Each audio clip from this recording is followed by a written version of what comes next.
하나님이 여러 절기를 만드시는 이유는 그 이유가 분명합니다. 감사를 잊지 말라는 거예요. 무교절에 감사를 잊지 마라, 유월절에 감사를 잊지 마라, 그런 얘기죠. 마찬가지로 초실절에 대해서도 하나님께서는 너희들이 첫 열매를 거둘 때 하나님의 은혜임을 알고 감사할 줄 알아야 된다라고 하는 것을 우리에게 교훈하시는 거예요. 어떤 사람들은 감사절이 돌아오면 귀찮게 생각을 해요. 특별히 맥추감사주일의 경우에는 금방 감사주일 많은데 또 맥추감사주일 왜 지키냐 이제 이런 분도 있는데, 그 맥추절이라고 하는 말 자체가 성경적이지 않다는 그런 의견을 내는 분들도 있어요. 왜냐하면 사실 이 초실절에 우리나라에서 우리나라는 요 시기에 보리를 거두거든요. 그래서 번역을 할 때 이스라엘 사람들은 초실절에 거두는 게 밀이지만 우리는 보리를 거두는 시기에 해당되니까 우리나라에서는 맥추절이라고 보리를 거두는 절기로 그거를 이름을 번역해 놓으니까 일종의 의역이죠. 의역을 해 놓다 보니까 이제 그런 것에 대해서 거북함을 느끼는 사람들도 있어요. 있지도 않은 절기를 지키느니 이제 이런 생각을 가져요. 근데 우리나라에서 보리 거두는 시기에 감사하는 거예요. 하나님 앞에 우리가 거두는 것들에 대해서 우리식으로 감사한다고 해도 하등에 이상할 것은 없어요. 사실은 매주일이 감사절기라고 한들 무슨 상관이 있겠어요? 매주일이 감사주일이면 나쁩니까, 여러분? 감사는 풍성하게 할수록 좋은 것인 줄로 믿습니다. 그래서 감사를 할 수밖에 없는 것이 우리의 삶인데, 감사하자는 말에 대해서 반감을 갖는 것은 매우 이상한 일이다라고 생각할 수가 있는 거죠. 왜 우리는 감사할 수밖에 없는가? 오늘 그 이유들을 좀 생각을 하려고 합니다. 우리가 읽은 이 본문은 너무나도 유명한, 장로교회로 본다면은 장로교회의 아주 핵심 구절이라고 말할 수도 있는 그런 구절이에요. 하나님의 절대 주권을 선포하는, 장로교회의 교리 자체가 하나님의 절대 주권에 기초를 하고 있는 교리거든요. 이 본문이 바로 그 하나님의 절대 주권을 선포하는 구절로 알려져 있습니다. 그래서 여러 번 이미 생각한 구절이지만 이 구절은 우리에게 또한 감사해야 될 절대적인 이유를 말해주는 구절이기도 해요. 본문이 우리에게 교훈하고 있는 게 무엇입니까? 첫째로 만물이 주에게로부터 나온다, 이렇게 말씀했습니다. 만물이 주에게서 나온다라고 하는 이 말의 표현은 이런 뜻입니다. 모든 만물은 하나님께로부터 나온 것이다. 즉 하나님이 지으셨다, 그런 얘기예요. 창조주가 하나님이시다, 그런 얘기죠. 고린도전서 4장 7절에 내게 있는 것 중에 받지 아니한 것이 무엇이냐, 같이 읽어보겠습니다. 내가 받았은즉 어찌하여 받지 아니하는 것 같이 자랑하느냐. 그래서 우리가 누리는 모든 것은 다 하나님께서 주신 것이다, 이걸 말씀하는 거죠. 여러분, 실제로 우리가 가지고 누리는 게 다 하나님의 것임을 믿으십니까? 아멘을 조심해서 하세요. 진짜 믿으세요? 사실 우리는요, 이거를 믿는다고 아멘은 쉽게 할 수 있지만 아마 이게 고백되는 그 순간은 참 늙어 죽기 전에는 고백하기가 쉽지 않을 거예요. 만약에 이게 고백된다면 욥처럼 말하겠죠. 내 것 조금 없어져도 하나님 주시었다가 하나님 거두어 가시니까 하나님 찬송하리로다, 이렇게 해야 되잖아요. 근데 조금만 잃어버리면 하나님 원망하잖아요. 주인이 누군데. 우리가 말이죠, 사실은 거의 입술로는 그걸 고백하지만은 다 내 걸로 알고 사는 거예요. 내 걸로 알고. 아멘 하는 거하고 아무 관계가 없어요. 아멘은 참으로 그렇습니다라고 하는 고백인데요, 아멘 하는 거하고 우리가 실제 사는 모습은 전혀 달라요. 근데 여러분, 그게 언제 가면은 진짜로 고백이 되냐 하면요, 정말로 마지막 순간이 오면 다 고백이 되게 돼 있어요. 아멘을 하는 것과 우리의 신앙이 일치되는 자리로 나아갈 수 있기를 주님의 이름으로 축원합니다. 사실 그거를 알면, 다 하나님이 주신 거고 하나님이 지으신 거를 알면 우리는 할 수 있는 고백이 그거밖에 없어요. 다 하나님이 누리게 하신 거니까 감사해요, 하나님. 그거 말고 뭐가 우리가 고백할 게 있겠습니까? 이게 그러니까 진짜로 감사하면서 범사에 감사하고 산다면 신앙이 완성된 거예요. 이런 점들을 우리가 생각할 수 있어야 되는 것입니다. 두 번째, 우리가 감사할 수밖에 없는 이유는요, 하나님이 지금 온 우주와 만물을 다스리고 계시기 때문에, 만물이 그로 말미암고, 이렇게 말씀했어요. 그로 말미암는다라고 하는 표현은 이런 거예요. 예를 들어 지금 우리가 이 세상의 역사라든지 내 주변에 일어나는 모든 변화라든지 이런 것들이 하나님께로 말미암았다, 이런 얘기예요. 즉 하나님이 지금도 이 역사를 주관하고 계시고 다스리고 계시고 세상을 운영하고 계시고 그렇게 모든 것을 원하시는 대로 다스리고 계신다, 이런 표현인 것입니다. 가끔 이런 주장을 하는 분들이 있다고 그랬잖아요. 여러분 아시다시피 이신론적인 주장인데, 하나님이 이 지상의 모든 걸 만들어 놓으시고 질서를 갖다가 다 정해 놓으신 다음에 규칙이나 질서를 정하신 하나님은 더 이상 세상에 간섭 안 하시고 멀리 떨어져 계신다. 저 하늘 위에서 그냥 보고만 계신다. 이 세상은 지멋대로 그 질서에 따라 돌아가는 거다. 이런 주장을 하는 분들이 있어요. 그걸 이신론이라고 그래요. 근데 이신론적인 주장은 성경적인 주장하고는 아무 관계가 없어요. 왜냐하면 성경에 하나님은 그런 하나님이라고 묘사가 되어 있지는 않거든요. 하나님은 어제나 오늘이나 영원토록 우리의 삶을 친히 찾아와 주시고 다스리시는 분이다. 그렇게 성경이 말씀을 해요. 시편 146편 10절에 보면 시온아, 여호와는 영원히 다스리시고 내 하나님은 대대로 통치하시리로다, 이렇게 말씀했어요. 대대로 하나님이 우리의 삶을 이전에 통치하신 것처럼 지금도 통치하신다. 이것을 성경은 말씀하고 있지, 하나님이 한번 통치하시고 다 만들어 놓으신 다음엔 간섭하지 않고 멀리 가 계신다, 이런 말씀은 성경에 없다, 그 말이죠. 그런데 이 말씀이 왜 우리에게 감사할 내용이 되느냐, 그거예요. 그 말씀이 감사할 내용이 될 수밖에 없는 첫 번째 이유는 하나님이 우리를 다스리신다는 그 말이 선한 임금이 우리를 다스린다는 말이 되기 때문에 그렇습니다. 그러니 감사할 수밖에 없는 거예요. 여러분, 악한 사람의 통치를 받는다면 고통스럽겠죠. 아합과 같은 사람, 김정은과 같은 사람이 다스리는 나라에 살면 삶이 고통스럽죠.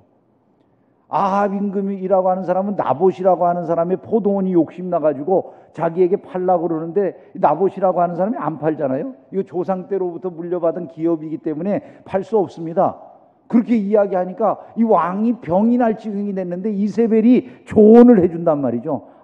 그따위 걸 가지고 그렇게 근심하세요. 그래 모함해가지고 돌로 쳐 죽여버린 다음에 빼앗았어요. 이 악한 임금이 다스리는 세상의 모습이죠. 근데 선한 임금이라면 그렇게 안 할 것 아니겠어요? 바로 이 하나님의 통치는 선한 왕의 통치이기 때문에 우리에게 기쁨이 되고 감사의 내용이 된다는 거예요. 더군다나 그 선한 임금이 영원하시다라고 하는 게 우리에게 감사의 내용이 되는 거죠. 아니, 선한 임금이 잠시 있다가 없어지는 경우가 많잖아요. 이 세상의 임금이라고 하는 건 그렇지 않습니까? 히스기야 임금이 통치할 때, 히스기야는 성군인데 그 다음 아들이 므낫세가 들었으니까 그건 또 아주 악하기 짝이 없는 왕이 되는 거예요. 이 임금이라는 게 한 세대를 좋은 임금이 나타나서 평생을 다스리고 영원토록 다스리면 좋지만 그게 안 되거든요. 있다가도 없고 또 없다가도 한참 없다가도 또 있을 수도 있고 이런 것이니까 이게 고정되어 있질 않은 거예요. 근데 하나님은 영원하시잖아요. 영원하신 선하신 임금이 우리를 다스리신다. 이거는 감사할 내용이라는 거예요. 여러분, 영원하고 선하신 왕이 우리를 다스리시는 줄로 믿습니다. 감사하는 신자들이 되기를 주의 이름으로 축원합니다. 근데 그 말이 왜 감사할 내용이 되느냐 하면요, 우리의 인생에 기대할 것이 생긴 거예요. 그게 뭐냐면 공의로운 판단을 기대할 수 있게 된 거예요. 선하신 왕이 영원토록 다스리신다, 그 말은 우리의 삶에 공의로운 판단을 우리가 기대하며 살 수 있게 되었다, 그걸 의미하는 거예요. 세상 살면서 억울한 일도 많이 있잖아요, 그죠? 억울한 일도 많고 가슴 아픈 일도 많고 답답하고 힘들고 그런 일들 많이 일어나잖아요. 근데 그런 일들 속에서 우리가 위로를 받고 다시 힘을 내고 용기를 가질 수 있는 이유가 어디에 있냐면 바로 선하신 영원하신 왕이 지금 우리를 다스리고 계신다라고 하는 걸 우리가 믿기 때문인 거예요.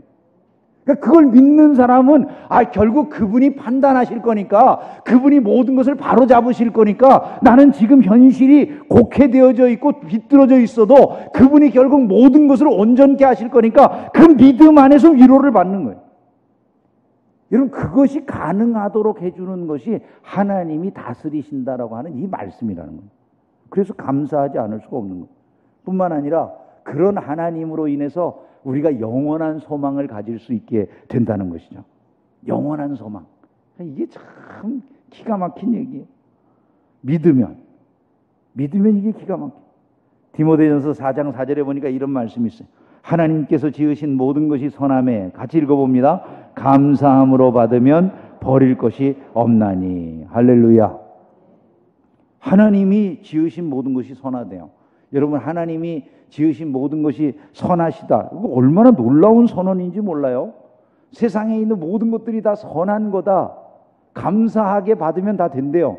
그럼 여러분, 정말 지금 그 사실을 믿으세요? 하나님이 지은 모든 것이 선한 줄을 믿습니까? 제가 아까 아멘을 조심하라 그랬어요. 사실은 이게 고백하기가 쉽지 않은 고백이에요. 예를 들어서 자녀를 낳았어요. 믿는 집의 자녀는 항상 건강하고 똑똑하고 양질의 자녀만 태어나죠. 네? 믿는 집의 자녀인데 믿는 사람이 애를 낳는데 장애가 있을 수 있습니까? 없습니까? 그러니까 하나님이 지으신 모든 것이 선하다. 장애가 있는 자식을 낳은 다음에 아멘 그래야죠. 예수 믿는 사람이 사기당했어요. 사기당하는 예수 믿는 사기당하는 사람 없죠? 사기당하잖아요. 하나님이 지으신 사기가 선함에, 지으신 모든 것이 선하다면서요. 그렇게 말할 수 있어요? 이 말은 고민을 해야 될 말들이에요. 성경은 그냥 막 읽어 나가면 하나도 우리에게 들어올 것이 없어요, 사실은요.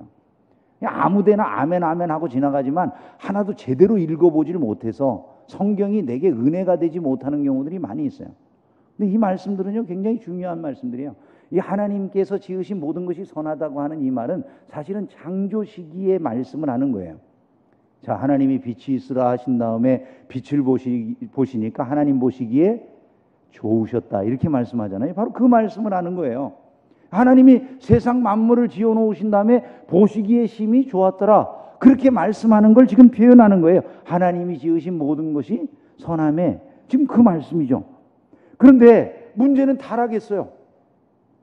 타락한 이후에 세상은 선한가요? 아주 못된 일들이 많이 일어나는 거예요. 생각도 못하는 많은 억울한 일들, 안타까운 일들, 슬픈 일들, 좌절케 하는 일들, 희망을 꺾는 일들이 막 마구제비로 일어나는 거예요.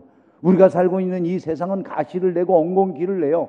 사람과 사람 사이에서도 온갖 속이는 일들이 많이 진행되고 있기 때문에 억울하고 슬프고 답답한 일들이 얼마든지 많이 있어요. 하나님이 지은 모든 것들은 선했는데 타락한 인간으로 인해서 이루어진 세상은 온갖 불평등과 아픔으로 가득 차 있는 그런 세상이 되어버렸어요. 여러분, 아니 어디 가서 보면은 우리가 원하는 좋은 세상만 존재합니까? 그렇지 못하잖아요.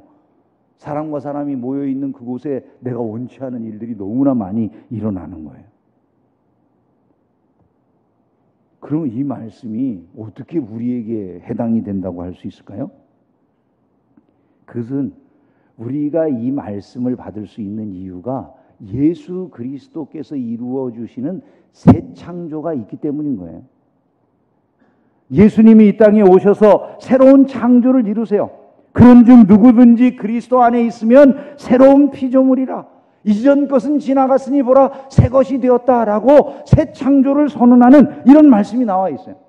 그 새 창조가 이루어진 다음에 우리는 신분의 변화가 일어나요. 어떤 변화가 일어납니까? 우리의 삶의 주변의 환경이나 이런 것들이 다 한꺼번에 바뀐 건 아니에요. 근데 영적인 세계를 바라보고 있는 영안이 열려진 우리는 하나님이 계심도 알고 그 나라가 있음도 알게 되었어요. 그 다음에 우리에게 변한 것이 내 자신이 지금까지 육신의 세계에만 속한 줄 알았는데 내가 하나님의 백성이 되어서 하나님 나라에 살고 있구나, 그걸 알게 되었어요. 이제 내 자신의 삶 자체가 새로운 창조가 이루어진 거예요.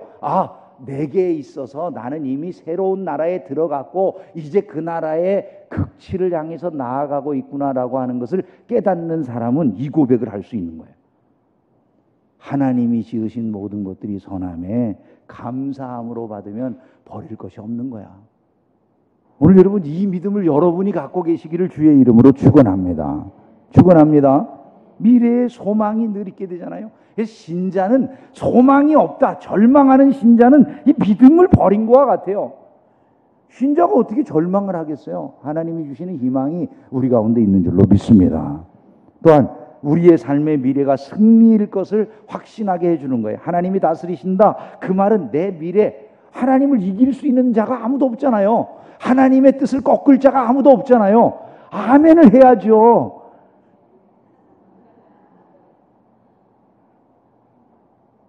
하나님을 꺾을 수 있는 세력도, 하나님을 이길 수 있는 세력도 아무것도 없어요. 그러니까 신자의 삶은 정해져 있어요. 우리의 인생은 승리하는 인생으로 정해져 있음을 믿으시기를 주님의 이름으로 축원합니다. 마지막으로 한 가지 더 말씀을 드리면, 하나님이 모든 것을 심판하시기 때문에 우리가 감사하지 않을 수가 없다는 거예요. 만물이 그에게로 돌아감이라. 그가 다 취하신다는 얘기예요. 만물이 마지막에 가면은 그분이 다 취하시는 거예요. 내가 가지고 내 것인 줄 알고 살았어요. 근데 내가 가지고 살던 모든 거 다 놔두고 가야 돼요. 아니, 내 자식에게 물려줬다고 착각하지만 그것도 내 자식이 가지고 있을는지 안 가지고 있을는지 모르는 일이에요. 결국은 그 자식의 손에 3대를 넘어가는 데가 많지도 않아요. 지극히 소수에게만 전해진 것처럼 보여질 뿐이에요. 영원히 전해지는 건 아무것도 없어요. 하나님께로 돌아가는 거예요, 만물이요. 내가 소유한 게 아무것도 없다는 그런 말씀. 이 진리가 우리에게 교훈하는 것이 무엇입니까? 우리를 겸손하게 만들어줍니다. 그래서 감사하지 않을 수가 없어요. 이걸 모르는 사람들은 교만해요. 그런데 우리는 이걸 아니까 겸손할 수 있는 거예요. 하나님 앞에서 자기를 낮출 수 있는 그런 사람들이 누굽니까? 다른 사람들이 아닙니다. 이걸 아는 사람들이 하나님 앞에 자기를 낮추는 거예요. 그걸 모르니까 돈 좀 있으면 교만하고, 또 권력 좀 있으면 교만하고, 지상에서 지식 조금 가지고 있으면 교만할 수 있는 거예요. 근데 우리는 그게 아니잖아요. 별의별 게 다 있어도 하나님 앞에만 나가면 겸손해지는 거예요. 왜? 그분 아니면 우리가 아무것도 아닌 걸 아니까 말이죠. 여러분, 이게 축복임을 믿으시기를 주님의 이름으로 축원합니다. 이 진리는요, 우리를 준비하게 해주기 때문에 감사한 진리인 거예요. 만물이 하나님께로 돌아가는데 그 돌아가는 걸 세상 사람들 모르는데 우리는 알고 살잖아요. 성경이 그렇게 말하거든요. 누가복음 8장 10절에 보니까 하나님 나라의 비밀을 아는 것이 너희에게는 허락되었다, 이렇게 말씀을 했어요. 데살로니가전서 5장 4절에 형제들아 너희는 어둠에 있지 아니하매 그날이 도둑같이 너희에게 임하지 아니한다 말씀했어요. 우리는 알고 그날을 맞이하는 사람들이 되어야 마땅한 거예요. 갑자기 도둑같이 우리는 하나님 만나 뵙는 게 아니에요. 준비하다가 만나 뵙는 거지. 근데 어떤 성도들이 준비 하나도 안 하고 있다가 하나님 만나러 가면 말이 되겠습니까? 근데 우리에게 깨어있도록 하나님께서 이 말씀을 주셨다 그 말이에요. 여러분 잘 아시는 연세대학의 은퇴 교수인 김영석 선생께서 다른 대학 학생이 와가지고 한 번은 그 얘기를 하게 됐는데, 그 학생이 김영석 선생한테 이렇게 물어보더래요. 선생님, 정말 신이 존재합니까? 그렇게 물어보더랍니다. 그래서 그 학생 다른 대학 학생인데 그 학생이랑 신앙이나 철학에 대해서 이야기를 하다가 궁금해서 물어봤대요. 아니, 갑자기 그 이야기는 왜 꺼냈냐고 물어봤대요. 그랬더니 이 김영석 선생도 잘 아는 한 지인 이야기를 하더라는 거예요. 자기가 이 이야기를 들었는데 자기가 평상시에 존경하고 정말 어려운 이웃들을 위해서 열심히 사셨던 그 지인, 김영석 선생도 알고 자기도 아는 지인이 세상을 떠나셨는데, 그 지인이 마지막에 경험한 이야기를 사람들이 들려주더라는 거예요. 그 이야기가 이런 거예요. 그분이 분명히 죽었대요. 그 사람들이 다 울고 숨 떨어졌다고 난리가 났는데 2, 3분쯤 지난 다음에 정신이 돌아왔다는 거예요. 그분이 정신이 돌아와가지고 말씀을 하시는데 뭐라고 그러냐면, 자기 방에 있는 십자가 사진을 바라보면서 그분이 저 십자가 너머로 저 많은 사람들이 지금 날 환영하러 오고 있다고, 이제는 가봐야 되겠네요, 그렇게 말을 하더래요. 그리고 눈 감고서는 돌아가셨다는 거예요.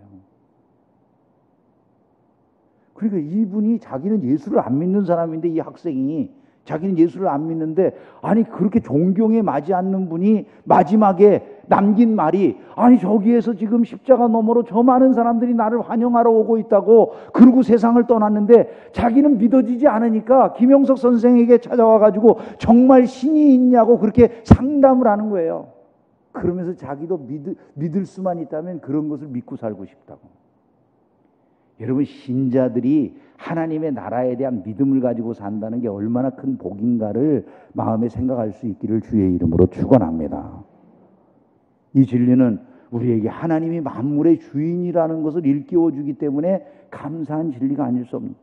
결국 다 하나님께로 돌아가는 것을 우리가 아니까 하나님의 영광을 위해서 살아가는 것보다도 가치 있는 것은 없구나, 그걸 깨닫고 사는 자들이 될 수 있는 거예요.